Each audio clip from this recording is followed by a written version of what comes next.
Good morning, everybody. Time for some morning tea. Yes, and we can have tea anytime, right? Anytime is tea time. Okay, well, today I'm looking at Romans because I have some people that are very close to me that are in Rome right now. And I was talking to them this morning, so I figured they're probably reading Romans, so I'll read Romans. But here's the thing, like, you could read almost any letter that Paul wrote, and he says, Paul, a bondservant of Jesus Christ, called. Now, they put in to be, but actually it should read called an apostle, separated to the gospel of God. Now, an apostle, in the true sense of the word, means messenger sent by God. Now, I actually taught on this, and my husband did an intro to it that he didn't like, so he erased it. But I don't have a recording of that teaching because it was on Facebook Live, and I'm like, oh, I should have recorded it. So I'm gonna give a kind of a brief synopsis here. But when someone's called to be an apostle, then they are an apostle. When someone's an apostle, they've been called by God. They've been sent out by God. They've not been sent out by the church.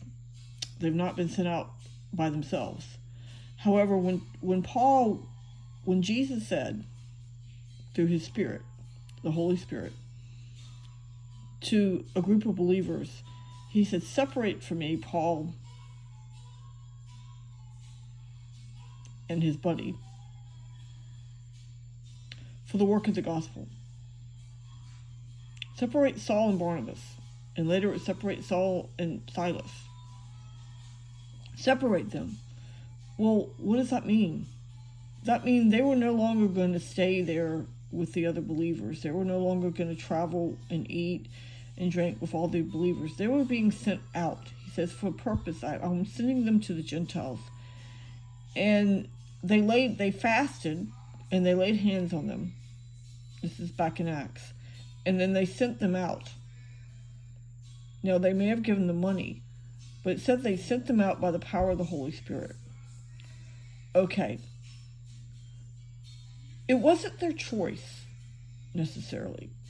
No, I don't know. Maybe Paul was praying that God would send him out. Maybe Barnabas was praying. But it really was like it's the will of the Holy Spirit. And he did speak to the other believers. They did confirm it. It wasn't just to Paul that he spoke. He spoke to others.